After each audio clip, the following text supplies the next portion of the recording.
Guys, welcome back. I did mention that I couldn't do my live Thursday. What was it? The 20th? Is today the 21st? 22nd? Yeah. So yes, we are doing a live this Friday, June 21st, 2024. And I'm just going to be doing a pan pizza. I know most of you cannot join us live today, which is fine. I'll just have you guys watch the rerun, and either way, I hope that this inspires you guys to make some homemade pan pizza. So with that being said, we have my sauce here that I made the other day. Very simple ingredients. I just use a can of what are they called? San Marzano tomatoes. I did Italian seasoning mix, salt, onion powder, garlic powder, and we let that simmer until it reduces down. Um, it will yield about how much is this? I think this is about a quart or more than a quart. I'm not sure exactly the size, but it will yield this amount. And so yes, if you guys are interested, it's better to make your own sauce. Super simple, very easy. It does have a bit of sugar in it to combat the acidity. So I'll give you guys a recipe, but this live is mostly about the dough and just making a pan pizza. But yes, very simple to make. San Marzano tomato can, the tomato in the can, whole peeled. Make sure you grab the large one, and as I mentioned, onion powder, garlic powder, salt, and some Italian seasoning. With that being said, we also have some fresh mozzarella here. Now I also grated some Parmesan cheese, Romano, mozzarella, and I think that's all I have there. That's a mixture there.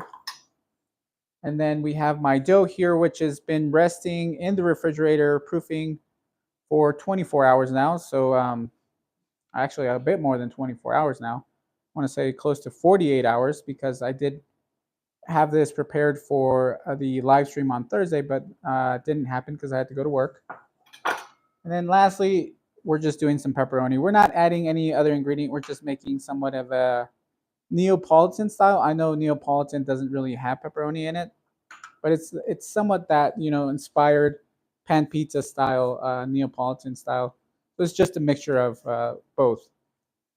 And also we have a dual handle pan from Lodge. This is the 13 and a quarter inch, the 12 SK.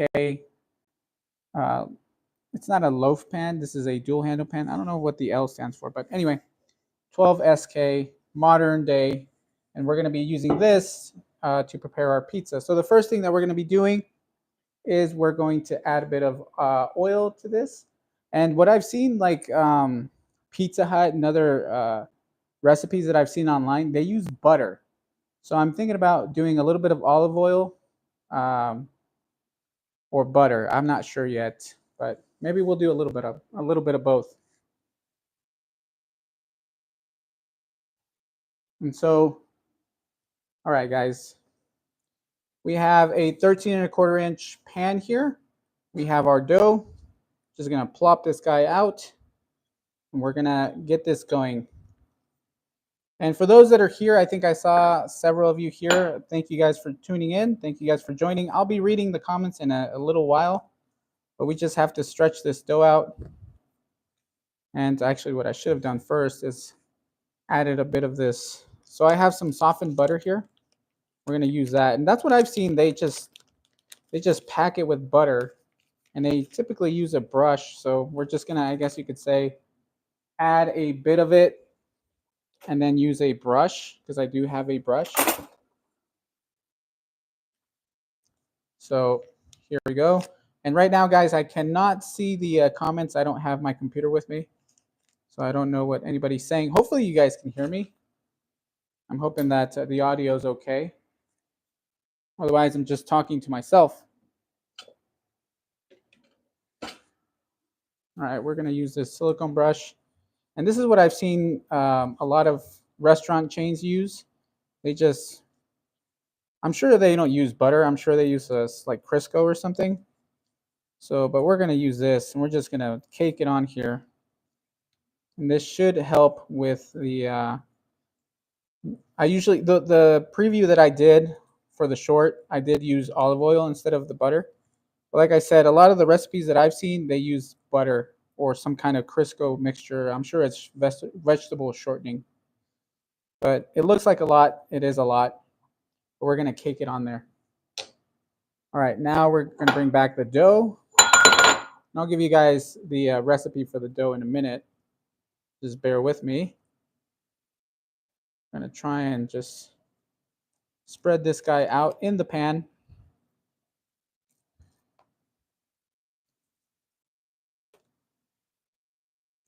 Now it is going to resist a little bit, so we're just going to have to let it kind of loosen up a bit. Not going to go too crazy at first.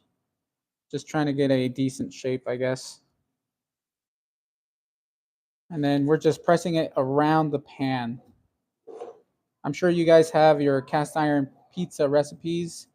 So we're just giving this a try and seeing if this is going to work. And so you guys can kind of see that it's holding its shape so far. It doesn't look too bad. But we're going to let it rest. We're not going to take on anything yet or add any toppings yet. And so we're just going to let that sit for a minute. And I will be listing the ingredients and then also looking at the chat, whoever's in the chat. Thank you guys for tuning in. I appreciate that. So let me grab my recipe for this. And it will yield about 5 dough balls. That can be for large pepperoni pizza, or large pizza.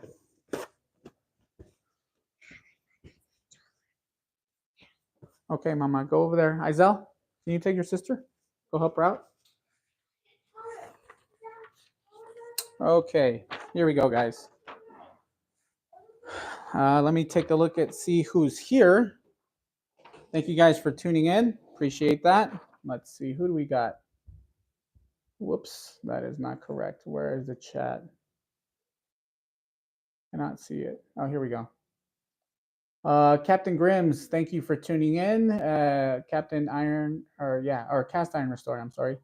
Mercy B, thank you. What's up, Mr. Mr. Restore? Butter, yeah, I hear.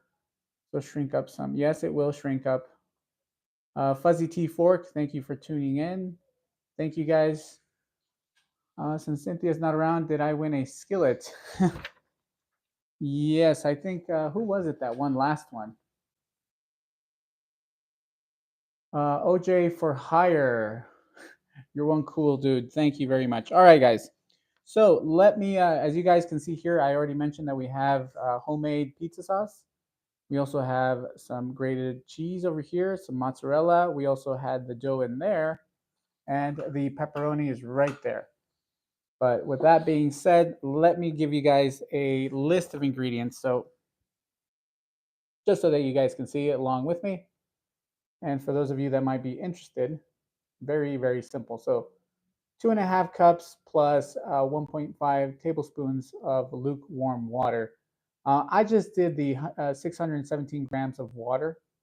I placed that obviously in the microwave, heated up, and made sure that we were about 95 degrees. You don't want to be too hot. And the reason why you want to warm up that water is to activate the yeast. We also need about 14 grams or 1.5 tablespoons of instant yeast, 6 cups, and I did just the 950 grams. I didn't do the plus a quarter. So 6 cups, so 950 grams of all-purpose flour. I didn't, when I rolled up the dough balls, I did not use the any extra flour, and I used a bench knife and I placed it here on my counter and just divided the dough into 325 grams, and then weighed that out 325 grams, and then used my countertop here to make the dough balls. You can use flour if you like, but you don't have to. I find that it works better if you don't use the extra flour. But anyway, so 6 cups of flour, and I did use pizza flour, Neapolitan style, which is 00 flour, for those of you that are interested in knowing. But you can also use all-purpose flour if you like. The next thing that I did use was some fine sea salt. Actually, it's not necessarily sea salt, just table salt. I did 20 grams of that. It does say 19, but I did go to 20. Also, some sugar. So we added a bit of sugar in the dough, about 25 grams, and then olive oil for the dough. And I'll tell you guys about what it is. It's just to add some olive oil into that so it doesn't stick. And I use these little, I guess you could say like ramekin style. You can see here, there's some olive oil in there. And I use that so that I could remove my dough with ease and not have it stick to it. The next thing is we're going to get this all ready. I mean, yes, you can make this kind of style where you add, some other things. But that's basically it. Very, very simple. And you let that rest in the refrigerator overnight. And then by the following morning, you're able to make your pizzas. And you can actually keep those refrigerated for at least 3 days. And like I said, you get about 5 dough balls, 325 grams of that. So with that being said, if you guys want some instructions here, in a container, add water, heat up to 95 degrees, as I mentioned, whisk in yeast and let it sit for 5 minutes. To a large bowl, add flour, salt, and sugar. Mix that until incorporated. Add your water with the yeast to your flour mix by hand until you get a relatively smooth dough, about 4 minutes. I did use, just so you guys know, I did use a dough hook and also my mixer. And the next thing, I'm sorry, the next thing that I did do was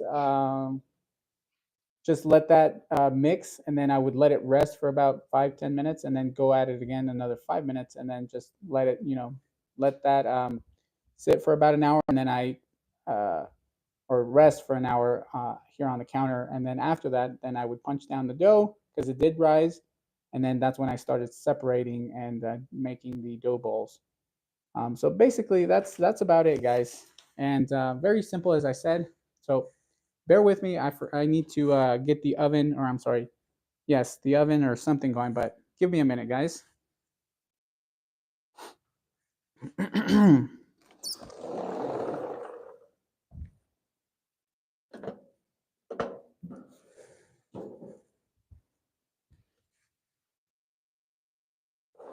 Okay, and we do need to preheat the oven to 500 degrees, or the highest setting that your stove allows. And that is to ensure that we cook the pizza in roughly 12 to 15 minutes, possibly even less, depending on your stove and your setting. So there we are. You can see, as I mentioned, I did add a bit of butter to the tray, not a bit, but a lot. And what we're going to do is also spread it out again. Now, obviously, this doesn't look perfect, but that's fine. It's supposed to be a rustic style pizza anyway. So we're just going to try to allow that to work there. And what I want to do is leave somewhat of a lip around, or a rim around, so that way we can add or achieve the, I think what's it called, frico? I think that's what they call it. That's the outside where you add all that cheese and it just melts in. I think that's what they call it, frico. Now I'm hoping that this dough doesn't stick by the end of all this. So I'm hoping that the butter helps out. All right. From here, we're just gonna start adding on the my pizza sauce. We're not gonna add too much, so you just want to add just a bit, and I'll show you guys in a minute what I mean by that.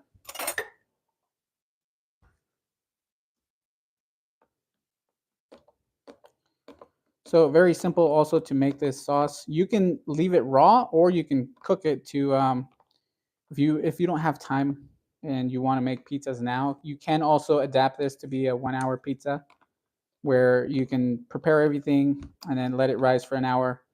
And once you do that, you can divide the dough, and you don't have to necessarily uh, reduce or heat up the sauce. It can be raw as well. So there's one. We're going to do about 2 of those. We're not going to add too much because if you drown it in sauce, it's just going to be a soggy mess. And if you want to achieve a nice crispy crust, you don't want a soggy mess. So with 2 of those, I don't know, this is a lot bigger than a tablespoon, but just kind of eyeball it, I guess you could say. And we're going to try and spread it out as even as possible. Now, just so you guys know, I am not a professional. Have I done pizzas? Yes, I've done several pizzas. I am not, a pro, but I think this turns out really good. And if you want to make something at home and not necessarily want to purchase something from a fast food chain, this will also be equally as good as a lot of these places. Obviously, I think there are channels out there that are dedicated to making pizzas. They have their pizza ovens, but we're doing it in cast iron, so we're not as fancy as they are. We don't have well, at least I don't have a pizza oven. I would love to, but I don't have one. All right, now we're going to add our cheese. This is a mixture of Romano, mozzarella, Parmesan, and you guys can either grate it yourselves or you guys can just purchase this mixture. They should have a mixture that you can buy at the stores, like a pizza mixture. So if you guys are interested in that, yes, you can buy your own or make your own. It's all up to you. And we're gonna do our best to not cake too much of the cheese onto the pizza. I know that doesn't seem like I'm doing that very well, but that's about it. So we're not gonna use too much. And I added some of that cheese on the edges so that we can get the frico and develop that nice crust around the edge. Now we're gonna throw on a couple slices of fresh mozzarella. And I guess the last thing would be the pepperoni. So I probably should have done the pepperoni first. We're just going to toss it in there whatever way we can. Doesn't have to be perfect, which is more than okay. So don't worry about the way it looks. I think it'd be more concerning of the way it tastes, or at least you should worry more about how it tastes. And now also, if you guys want to add extra ingredients to your dough, you very well could. You can add some garlic powder, onion powder to your dough.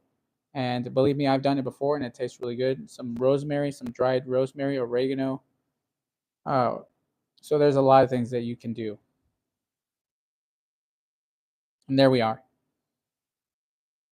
That's about it. Very, very simple. Now, my oven has been already preheated to about 500 degrees. I don't think it's reached it yet. I've only had it working for about 30 minutes, so it does take a bit longer for my oven to get up to that temperature. But I guess what you can do is put it on broil low. If your oven has that option, put it on broil low. If you haven't achieved a full full developed crust. So let me take a look at it and see what my oven is at, and I'll take you guys with me. But just so you guys can see what it looks like, this is what we're looking like.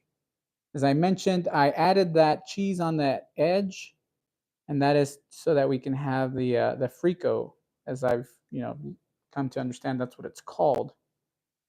But yes, very simple pizza. So with that being said, let's come here and check out the temp and see where we're at. So my max is, as you can see there, the max would be about 500. I'm on high bake conventional. I will switch it over to low in a minute. I'm just trying to preheat this as fast as I can. And then I don't have a digital, stove. So this doesn't really tell me. So I put in one of these oven thermometers in here. I need some anchovies and mushrooms. Yeah, but you know what? I just wanted to keep this recipe simple. Yes, you can add a lot of things. You can add whatever you like, or you can keep it as simple as making a margarita pizza. But let's see, we're at about 425, so maybe give it a bit more time. You can see there, that's my thermometer there. But yes, we're gonna give it a bit more time, and What I was also thinking about doing was making one on that and making it more of a what do you call it? More of the Neapolitan style. But I think I will wait. We're just gonna do this one now for my kiddos because they are hungry. So technically, this is gonna be their lunch. And back here again. So let me also get you guys some more information, or actually, let me read anything that I might have missed. Bear with me, guys. I'm sorry for moving you guys so much. All right, let's see. There we are. There we are. Okay. Feel like I need a bit more of this right there. What do you guys think? And like I said, you want to add this cheese on the edges so that you develop that frico. I think that's good there. All right. Let me move this out of the way. Put my butter back away. Actually, I'll just leave it there for now. But yes, very, very simple. We're going to let that preheat now. Let's see. Oh, I do want to show you guys actually while we wait, so you guys we're not just sitting here. While I wait, or while we wait, I do want to show you guys uh, my two skillets here that I received from Cast Iron Mike. So very, very happy about owning this piece here, which is a hammered Lodge number 8. It's a single notch. And yes, I've used it because you can kind of see the where the fire was hitting that pan, from the stove, from the range. But yes, a single notch Lodge number 8 hammered. This thing sits flat. The inside is very, very, very clean. And it's not as heavy as I thought it was, because the modern day Lodge number, I think it's not a number 8, it's a number 6. The modern day Lodge number 6, that thing is heavy. I don't know if you guys, it's the Cast Iron Museum skillet that Lodge brought out, I think, last year. Yeah, that thing is very heavy for being that size. I would have figured it wouldn't be that heavy, but yes. This one, though, on the other hand, very lightweight. And as I mentioned, I'm very happy about him giving me this pan here because it's in great shape. So I just baked with it. I made some banana bread, and it turned out perfect. No issues there, no sticking. And I did record a bit, so maybe I'll post a video of that, of me using this pan to bake some cornbread. I've also used it to saute some veggies, prepare some breakfast. I made scrambled eggs in this, and no issue whatsoever. This thing has performed amazing. So very happy with this pan. And the other pan that I got from Mike is the Volrath. And also, I've used this extensively. So I do like this one a lot as well. And this is my first Volrath because I didn't have one before. And one thing that I noticed is the handle design is actually very unique. And I like it and I hate it all at the same time. The top side of the handle, this here, is beveled. Very, very noticeable. But it's beveled, and to the point that it's very comfortable. But the underside is flat, and you can kind of see it there. It's flat, and then this digs into your palm or your hand, so it's not comfortable. I mean, it's comfortable on the top, but not very comfortable on the bottom portion of this handle. But I do like the pan itself, just the shape of it. The sidewalls are somewhat angled, a bit more slanted than vertical, so I like that as well. The inside cooking surface on this is super clean.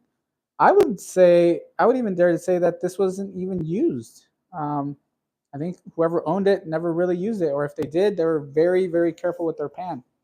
There's no sign of abuse, either on the cooking surface or the underside. So whoever owned this took care of this pan very well. So I'm very happy to own this piece as well. As you can see, no utensil marks.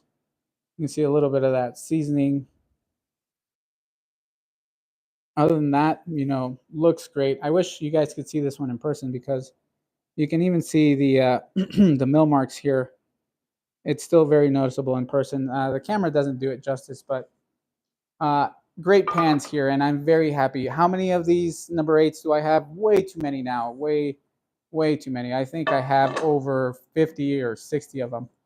Number eights, and that's including Lodge. Lodge would probably be my most largest collection of number eights, and that's due to in part that they have a lot of different designs. The lady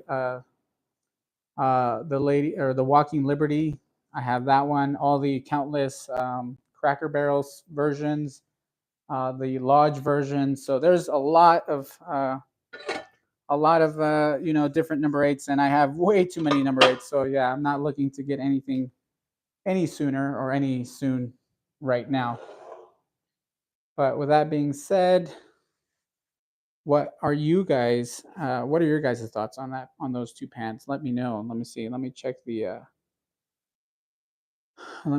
chat. Let me grab my computer real quick. Bear with me, guys.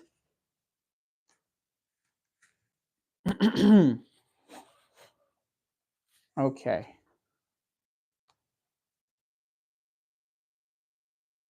And for those of you that have just tuned in, I will go over the recipe in a minute for the dough, and everything else is pretty simple, pretty straightforward. But let me just take a look at the chat and let's see where we're at. So let me log in, and that way I can see what's going on with the chat. Thank you all who have showed up today. I know this is, Friday for me. It's noon, almost 1 o'clock. Usually I have my lives on Thursdays in the afternoon, and obviously I had to cancel that. So I'm glad that I was able to do it today and still not miss out with you guys. I do enjoy hanging out and chatting with you guys, especially when it comes to cast iron. Let's see. Here we are. Okay. All right. So thank you, Mercy B, for tuning in. Jimmy Langford, Angie Loves Food. Thank you. Cynthia Wesley. Good to see you, Cynthia. Jimmy Langford. I think I mentioned you already. Brock C317. Have you seen the new production Wagner griddle? I have not. New production. What is that about? You mean modern or the 1897? I don't know if you're speaking about the 1897 ones. But yeah, let me know. Hello to Wyoming Yeti. Who else? Corey Clark. Good to see you guys. Brews and Burgers. Why did you choose the Lodge today over the two-handled Field Company? Oh, the Field Company. That one is massive. That Field Company comes in close to 17 inches. This one here, this is a 13 and a quarter.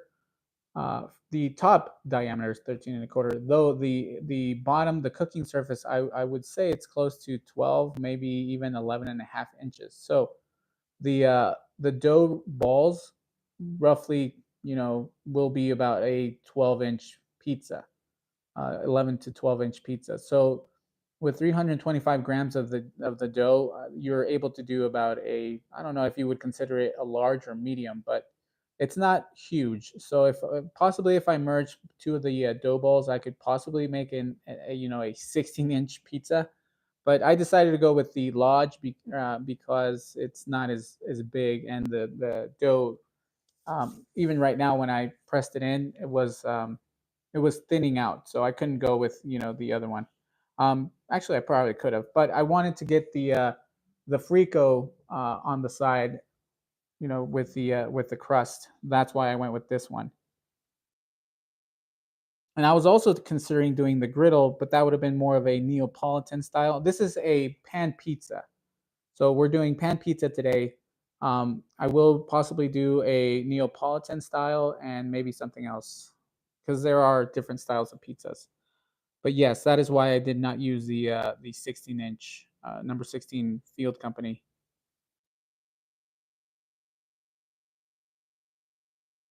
Most places this week are too hot to cook indoors. Yes, it is. Actually, it is too hot to cook both inside and out. But this last week we've had temperature drops. I think on Monday we were a max of 45.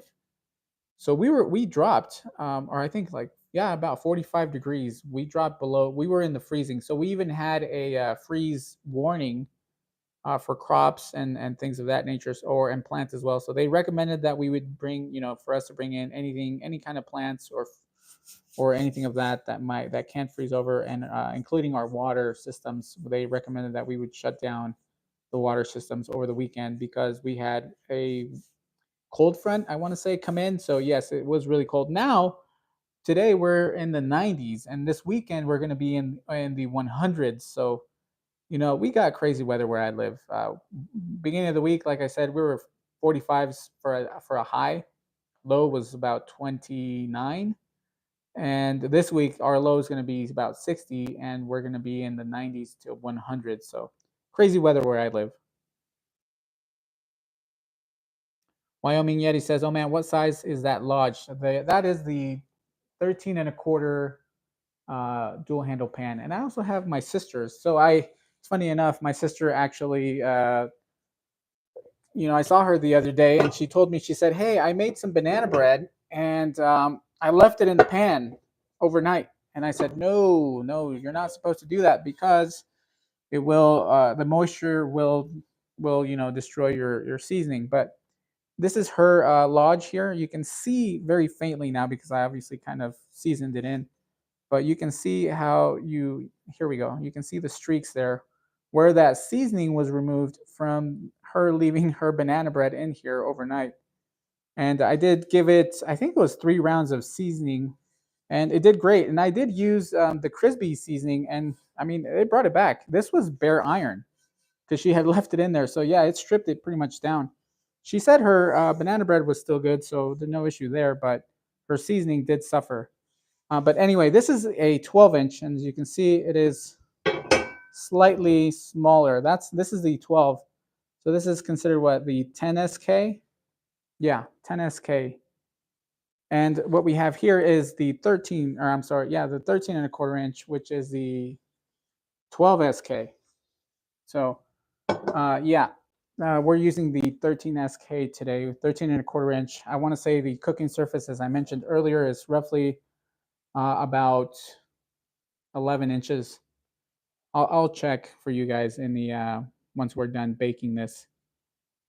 But once again, thank you guys. Thank you, Rick, for showing up. Good to see you, Rick. We got pretty much our usual. So thank you guys for tuning in. As I mentioned last night, we just had. It's one of those days where something happens and I have to go into work, and obviously I can't say no. I am on call, and technically I'm on call every single week. So that's just something I have to do. And usually I don't, it's very rare that I get calls in the afternoon. But this whole month has actually been very busy. I've been working a lot, and I've been working in the nighttime because of how many calls we've had. So, and just so you guys know, for reference, I do HVAC. I'm the HVAC lead at the company that I work for. So I'm the one that pretty much manages everything and anything. And if something goes wrong, I have to go see. I do have my guys that take that do some of the work orders that we get, but not they don't know how to do everything. Let's see what else. I think that is about it. Here, oh, for those of you that had just tuned in, I will be giving you once again the ingredient list here for the pizza dough, and this is for a large batch. Here we go. Once again, we need about 2.5 cups of water, or 617 grams lukewarm. We're gonna, place that in the microwave. And if I were you, I'd like using filtered water. Now, if you don't want to be using filtered water, tap water is fine. Doesn't matter. This isn't sourdough, so it's not gonna have an issue. But yes, 617 grams or 2.5 cups of water. We're also gonna need about 14 grams of instant yeast, or 1.5 tablespoons. 6 cups of all-purpose flour, or if you want to be fancy like I did, I use the pizza flour, which is 00 type flour, and it's mostly that flour is really for Neapolitan style pizza. But we're gonna see if this works. Anyway, so yeah, all-purpose or Neapolitan style pizza flour. 950 grams of that. We also need 19 grams or 3.25 teaspoons of sea salt or just salt in general. I use table salt. Just make sure it's the fine stuff. Don't get the coarse. The coarse isn't as salty as the finer salt is. It has more salt in it.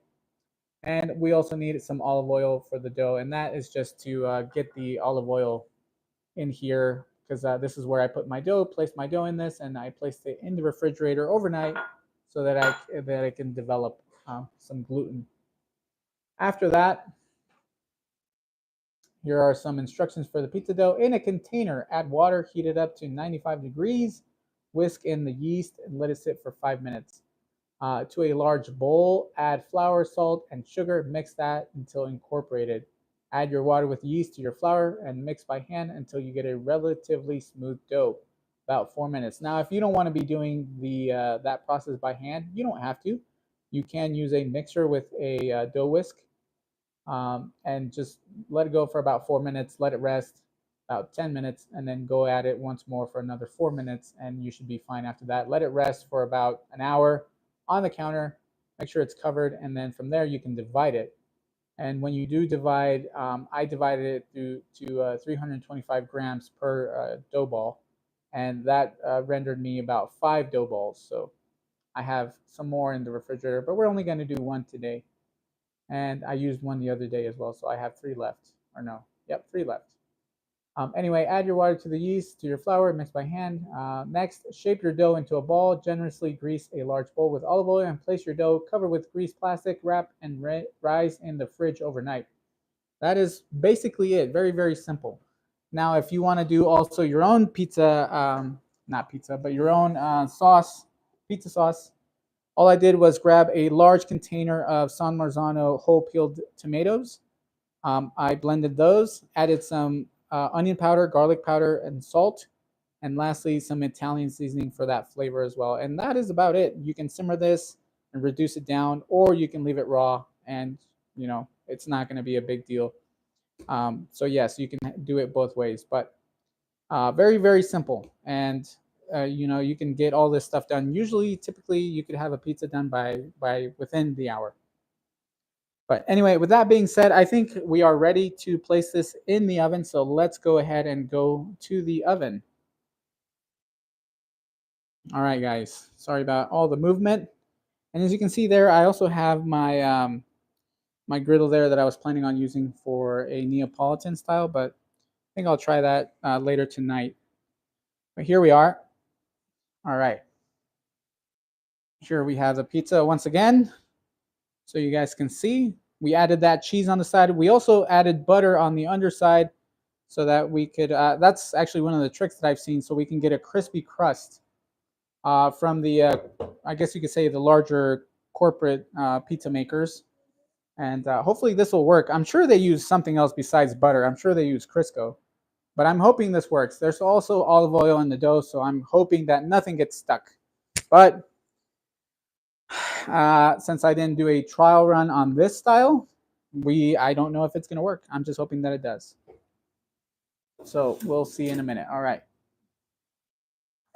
Careful, Mama. It's a hot oven, okay? Dad. Yes. I don't let me for Roblox. Oh, okay. Izel, go help out your sister. Alrighty, guys. And I think, what are we at? Yeah, we're at the 500 mark, so we're good.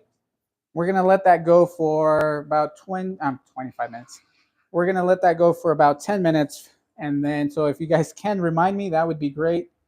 10 minutes, and then we'll see where we're at. There we are. All right. In the meantime, I'm going to chat with you guys.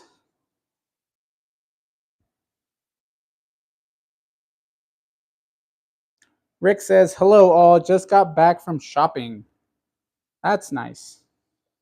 I actually sent my wife shopping. I did not want to go shopping today, so she's currently shopping at Costco, which I'm glad that she's doing that. As I mentioned, I didn't want to go anywhere. Let's see.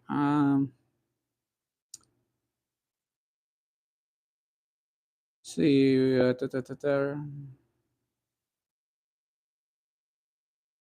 Angie loves food. Says the kitchen is gonna be smelling amazing. I hope it is. Actually, it probably will.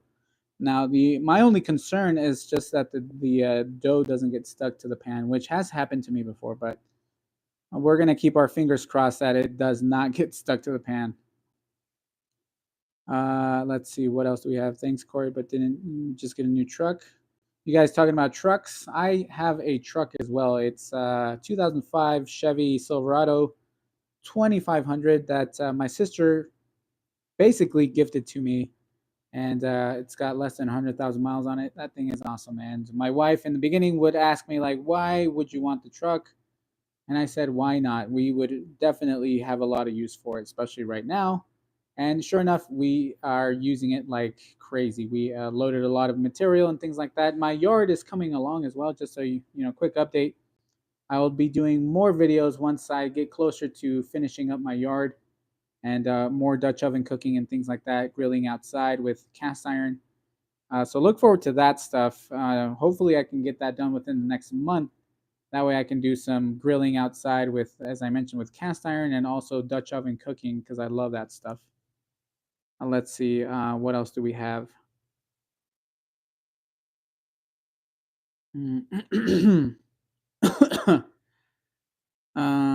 Let's see. Let's see. Pizza is for fingers. Finger food. Yes, I would agree. It's finger food. I've seen people eat it with a knife and fork, which I mean, yeah, that's fine. But hopefully this will get a or develop a nice crust. That's what I'm aiming for. Let's see what else. Recently released, they claim they are going to be reproducing more of the old pieces, but as now they only have the long griddle. Brock C317. Uh, Wagner, is that what you mentioned? I think you said Wagner. They claim they are going to be reproducing more of the old pieces, but as of now, they only have the long griddle. I have not seen it. Do you have a website that you can let us know where you saw or where you saw this? I would like to see it. According to uh who wait, where is it? According to Brock, he mentioned earlier that Wagner is producing cast iron once again. So that would be interesting. I would be, if Griswold made a comeback and Wagner made a comeback, that would be awesome. I would like to see some of the other ones as well. But with what we have now, they're doing a pretty good job. Smithy, Field Company, Stargazer, not not Phoenix, Finex. Who else do we have? Um, Fredericksburg. Marquette was producing, but they no longer produce any cast iron, bare cast iron, and none of their stuff is actually made here in the U.S. any longer. It's all made in China. So they still are, they're still a great company. I'll be honest. I still like Marquette. They did produce probably one of the best modern day cast iron skillet or cookware for that matter. Sadly, though, they obviously they didn't make it, so they stopped producing it. And they were the only ones doing. I want to say they were the only ones doing investment casting, which is pretty interesting. I think I might have touched on it when I first did a review on Marquette. But yeah, I like all the modern stuff. Appalachian is also, making their waffle iron. They're also making a Belgian waffle iron, which is pretty awesome. If you guys haven't seen that one is pretty cool. I'll probably post a picture so you guys could see. And then they have a updated version of their American waffle iron, pretty awesome as well. So I'm thinking about possibly diving more into waffle making. So I might buy that waffle iron and do a quick review for those of you that might be interested in that. Let me know if you guys are. Rick says that's a nice truck, Luis. Thank you, Rick. Yes. When I got married, I sold my classic '68 Chevy to basically pay for the wedding. I think I didn't get a lot of money out of it. I wish I would have gotten more. But it took me about 3 years during summer. I was a kid. My brother had a '68 Chevy C10 pickup, and he never finished the project. The truck was just pretty much bare iron or bare metal for that matter, and it just had a base coat. So it was just sitting there. He had all the parts. He didn't have any of the inside, like the seats or seat belts, steering wheel, none of that stuff. So one day he just said, "Hey, you know what? I don't think I'm gonna ever finish this project truck. If you want to take over, you are more than welcome to." So I worked when I was, I think, 16, 17, 18. Worked for those 3 summers, saved up all that money, and we have what we call here in Reno hot August nights. And during those events during August, there was a lot of companies coming down here to do events for classic vehicles. And sure enough, that's where I got a lot of my parts. And within those 3 years, I managed to get it painted. I managed to get all the wheels, the inside steering wheel, the seat belts, the seat, everything, the carpet for the truck. And that was what I drove senior year for high school, and that was back in 2005. And I love that truck, but I did end up selling it. So I had no car for the longest time until recently, about 4 or 5 years ago. I took over my sister's truck, which was technically just sitting, for about 10 years undriven in her garage. So my sister Sylvia gave me the truck basically, and I've been using that. Rick says, I have a 65 Ford F100, 292 V8. It runs but 8 miles per the, yeah, 8 miles to the gallon. Hot cam, it's parked. Oh, shoot. Yep. Cynthia says, I'd still have that truck. Yep. Well, I sold it to pay for the wedding, which was a lot of money. Let's just say that. I spent a lot of money. I wish, somebody would have said, hey, you know what? It's probably better if you don't cater to this huge party and instead use that to go, I don't know, to a nice honeymoon or something. I would have preferred that, but well, it is what it is now. So that was several years ago that I got married. Let's see what else. Mercy B says, I hate it when I get lean hamburgers from Walmart and there was a large amount of fat on one side, not evenly mixed. Yeah, you know what, I'll be honest, Mercy B, it's been a while since I bought meat from Walmart for that same reason. I don't know why. It just doesn't seem to last. And it's always, when it comes to beef, when you flip it over, they'll I don't know exactly what they do, but it looks good on the side that you're looking at. But when you take it out of the package and you look on the underside, it's freezer burned or it's brownish already instead of red. So I from there on I stopped buying any kind of meat at Walmart, and I usually go now to either Smith's, which is, I don't know if that's a national brand, but Smith's, uh, Rayleigh's, or what else? Or if not Rayleigh's, then the more higher end brand. What is it called? Oh God, I'm drawing a blank. Not Whole Foods, not Trader Joe's. What is it called? Sprouts. I like Sprouts. Sprouts has really good meats, but you can't find everything in those stores. You have to go shopping around because they don't necessarily cater to everything, so it's harder to find certain ingredients. Cynthia Wesley says 65 was a year of pure greatness. Mercy B says that's an old truck. Let's see how those things business are doing, make more money. Yeah, I hope that Marquette sticks around, and I do hope that Marquette comes back and starts producing their cast iron once again here in the U.S. But currently, sadly, they are not, which is a bummer. I did see on eBay. For those of you that are interested, I do look at eBay listings. I saw that somebody is selling the original run for Marquette skillets. It's a set of three, so it's an 8 inch, a 10 inch, and a 12 inch. Looks pretty interesting, but it runs about $700. That's what the seller on eBay is asking. I don't know. I mean, is it worth that much for those three? I don't know. It just really depends. But I would have loved to have owned those that set.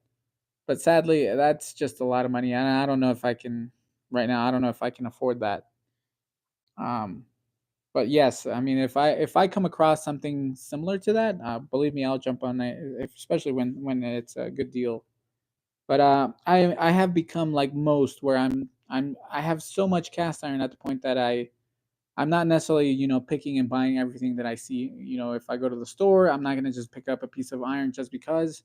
I did that the first year that I started collecting, which was back in 2018. I just started buying all kinds of cast iron cookware, and that's how I amassed so much. And then I started slimming it down, and then learning more about it, watching Cast Iron Chaos on his take on cast iron and his YouTube channel. So I learned a lot from there, and I stopped buying everything. But for a time, I was buying everything, and obviously that doesn't turn out very well. So yes, I had cast iron itis, as Cast Iron Chaos likes to say.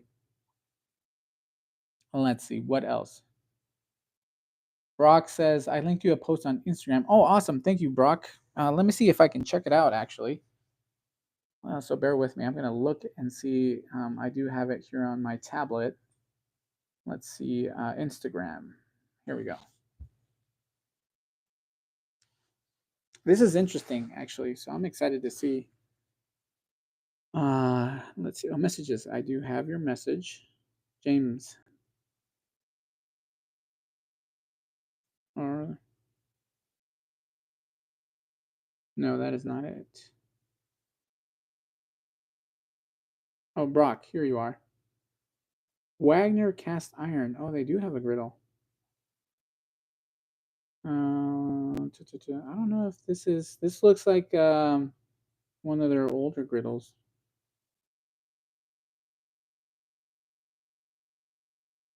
Yeah, you know what? I had one of these griddles, but no, I don't think that they are.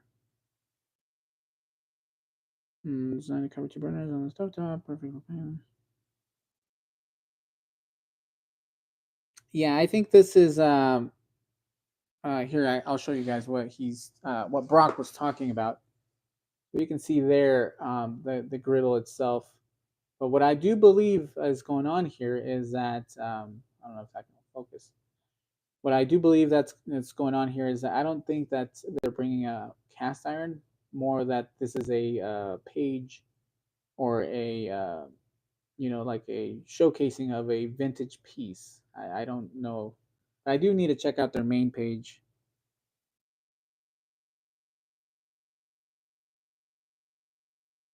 Huh? Or maybe they are.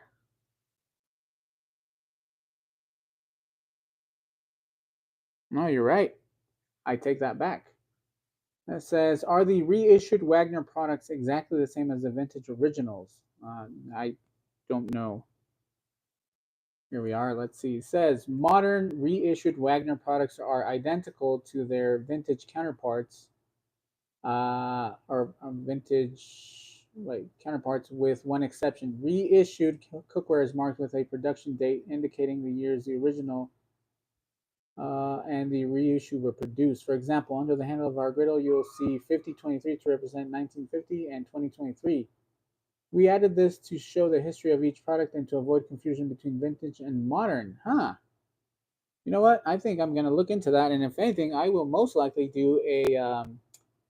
I will most likely purchase this and do a video on it. So thank you, Brock, for that. I appreciate the information. That is very interesting. So yes, they do have a page. That's pretty awesome. Yeah, I would like to see what how it looks and turns out. So yeah, I will most likely take a look at that. That's exciting. He's going to have burnt pizza. Yeah, might have burnt pizza. I should probably check it out. Shoot, how much time has gone by, guys? My goodness. Oh god, it's been like 15 minutes. Yes. Check on the pizza. Yeah. Sorry, guys. I think it is because I'm smelling it. Okay.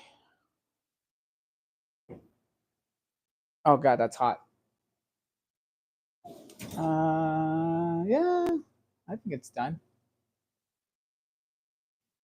What do you guys think? I think it looks pretty darn good. Yeah, you know what? I'll probably shoot. I don't know. I'm gonna actually do a quick broil on this so that I can get more of a crust on the top of this. I don't know. Yeah, I'll do a quick broil. So about a minute or so on the broil. So let's see, where is broil? Convention broil. Here we go. All right. So we're gonna do a quick broil to see if we can caramelize some of that cheese on top. The pepperoni doesn't look like it's burnt, so that's okay. And hopefully this turns out, guys. Okay, we're on the broil setting. Cynthia says turn it off and leave it in for a few. Okay, that that does actually sound like a good idea. So yes, I'm actually going to turn it off and leave it in there for a few.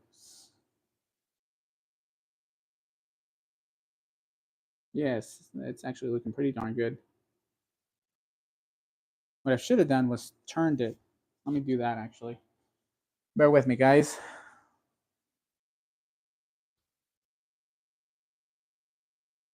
I did turn it off, so it is off. Turn it. There we go.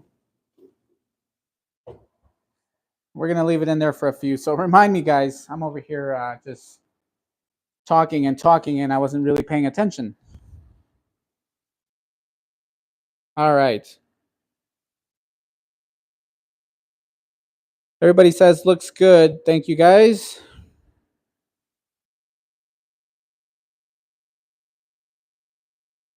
Fuzzy T Fork says I had 6 girls. I learned to call any girl sir if they weighed over 70 pounds.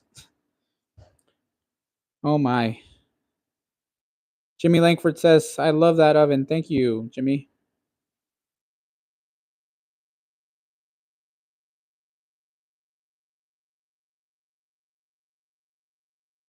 I've always loved how those Southern girls spoke, but could never afford them as I could not interpret their language. That Southern, I'll be honest, guys, I think one of the most interesting accents that we have here in the US has to be the Southern accent. I'll be honest, I'm a sucker for it too. I like it a lot. So, yes, I think it's very interesting. Over here in the California side, that's where I'm close to, you get the Valley Girl accent, which is not interesting at all. I'm sorry to say, and I'm not trying to offend anybody here in California or in the West Coast, but we have a very neutral accent. Not There's no accent to it at all, actually. So we are very not very monotone, but I want to say very simple at that. You also get that accent from New York. You have an accent from Boston, New Jersey possibly has one. I'm not sure. Actually, I haven't been there. You also have the Southern accent. You have also the Midwestern accent from the Dakotas as well, Michigan. I mean, you name it. We have all kinds of, and that's what makes the U.S. so interesting. I love all the accents, but yes, I want to say my favorite has to be the Southern accent. All right, okay, guys. So I think we're looking pretty darn good. I like it. The oven did cool down right now that I opened the door. We're looking at 400 degrees. Excuse me. So not very bad at all. Crusty Cast Iron says, "I had a crush on a farmer's daughter, but I couldn't afford a tractor." Dang, that's rough. That's tough. Luis, like, oh my gosh, totally for sure, like gnarly dude. Yeah, right, Rick. God, like I said, we don't have a very interesting accent here in the West Coast, so that's one of the that's one of the if anything, that's one of the things that I don't like about the West Coast is that we're very neutral. We don't really have an accent, and the only accent that I know of is the Valley Girl accent, which it's not very popular. A lot of people make fun of that accent. So, anyway, yes, I wish even the accents over in Texas, those are pretty awesome too. I like that one.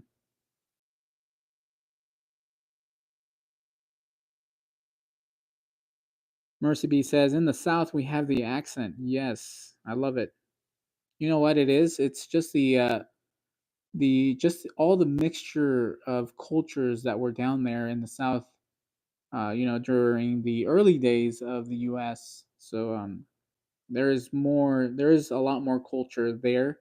I'll be honest too, guys. There's more culture in the southern states and in the East Coast compared to the West Coast. We have no culture here, and the only culture that we have is a little bit of the Latin culture in California, a bit of Arizona, um, but basically it's very neutral. As I said, very neutral in the West Coast. We don't have much going on over here.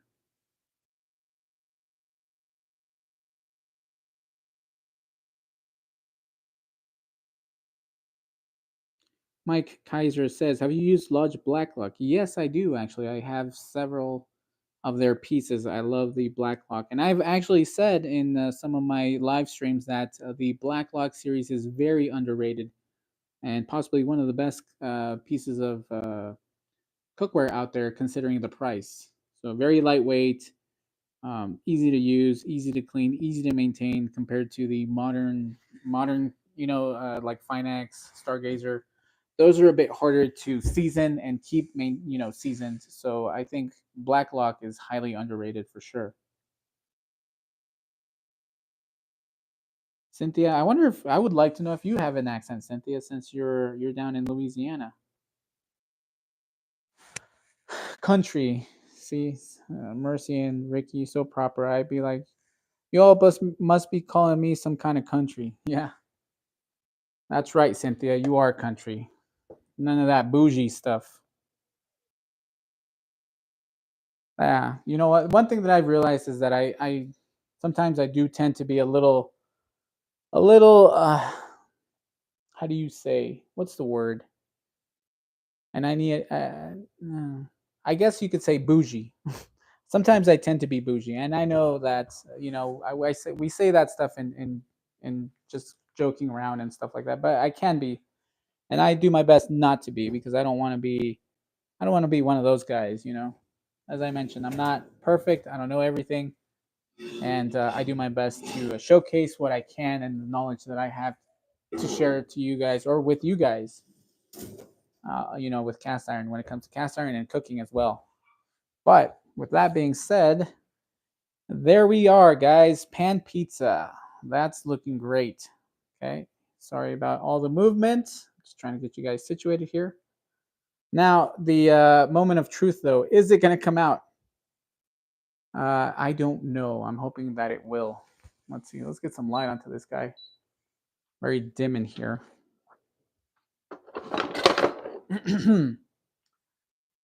Let's see. Eee. This Frico does not look like it did well. Probably should have added some olive oil, to be honest.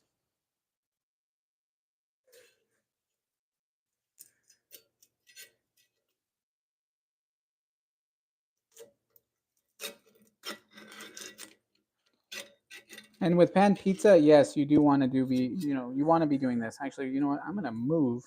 So I cannot get a good angle here. So I am going to grab my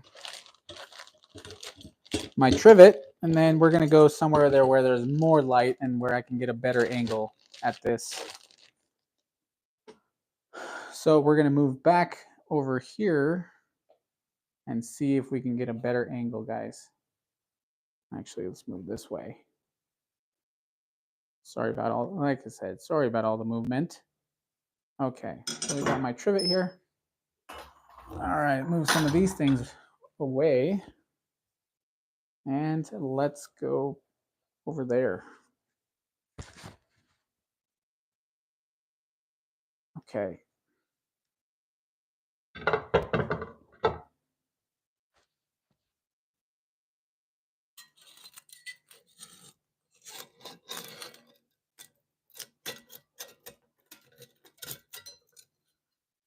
Some of this cheese got really charred, I'll be honest with you guys.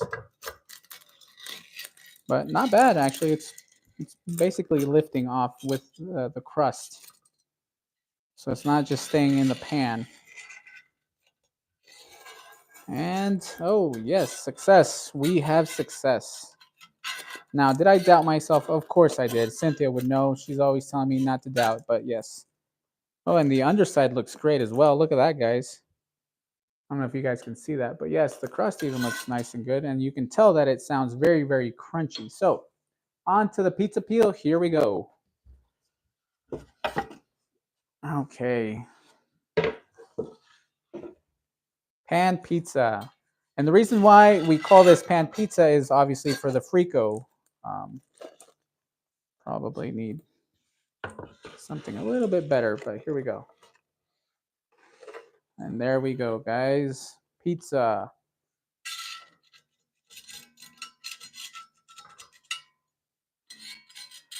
But yeah, this stuff just bounces off, comes off. You can see here, not very difficult to come off. So not a problem there. And the reason why I like Lodge so much also is that, if there's an issue with the seasoning, you can bring it back with 2 rounds and it'll look like nothing, ever happened. So yes, that's one of the reasons why I like the unfinished, texture on the Lodge pans. Those are actually top tier in my opinion. Yes, I like the smooth pans from Finex, from Smithy, from Fredericksburg, but I also like the unfinished because it's easier to maintain. I'll be honest, way easier. All right, there we are. There we go. Look at that, guys. I would say a pretty successful pizza. Let me take a quick photo and I'll start cutting. Bear with me, guys. I got to take a quick picture.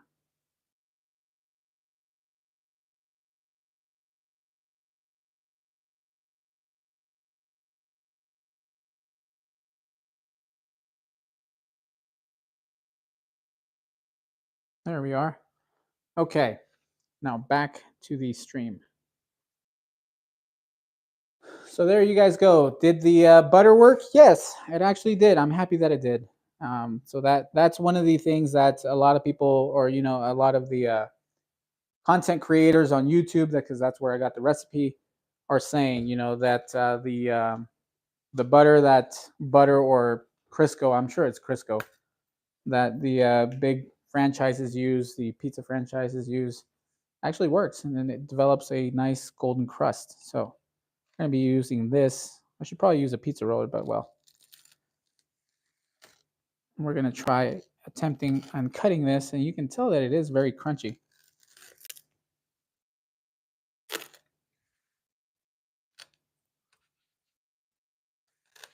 There we are. Look at that.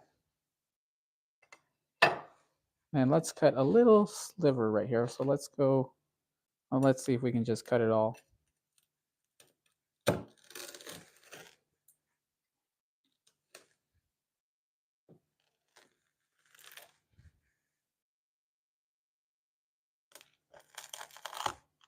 Yep. Oh, that's hot. Almost burned myself on the pan.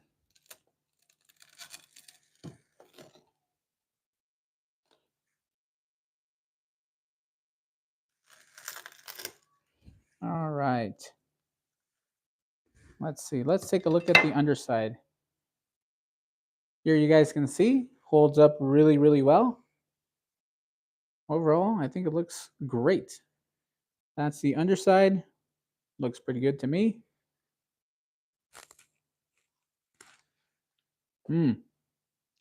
Oh, that is so good.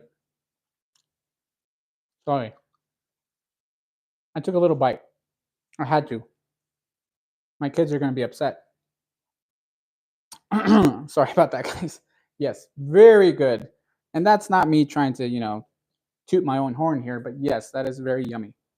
And flavors on point. The dough tastes great. No issue there, and nothing's burnt. So that is phenomenal. If you guys want to give that a go, as I mentioned, you can, look at the playback, and most likely I will just post the ingredient list on that, and you guys can give it a go yourselves and make your own pizza. Your own pan pizza. I think pan pizza is the best. I do remember Pizza Hut making pan pizza when I was a kid. Probably my favorite thing of my childhood was pan pizza. I'm just sad that they don't make it like they used to. That was good. That was yummy. Let's see. Get him, Joel. Yep. Yes. Oh, Joel is a pizza lover. I gotta call my kids. But here, bear with me, guys. I'm actually gonna call my kids. Uh, Joel, Ellie. Sorry, guys. Joel. They're upstairs. Okay. With that being said, guys, one last time, here we are. We're gonna also give you guys that the recipe for the dough. As I put here on the top, I said pizza dough large. So yields about 5 pizza balls, about 325 grams. Good in a 13-inch pan, 12-inch pan. So if you guys are interested in making it, here are here's the recipe for you guys. Very, very simple, as I mentioned. So yes, once again, thank you guys for tuning in. I know it's an off day for me in the sense that I usually have my lives on Thursdays, but I appreciate everybody who got a chance to tune in. Thank you guys for tuning in. You guys are awesome. I love hanging out with you guys, especially when we talk about cast iron and food. And I mean, come on, look at this, guys. Like I said, this looks great. Very happy with that. That crust is crusting. That crust is very crusting. It's awesome. So, with that being said, I hope you guys have a lovely weekend. Enjoy your weekend, guys. Stay safe, be safe, and I will catch you guys next week. Hopefully, Thursday, I'll be able to do my live. Hopefully, I don't get any calls. But yes, I will see you guys next Thursday, and I'll keep you guys updated with any cast iron news that I come across. So, with that being said, thank you guys for watching. I will catch you guys next week.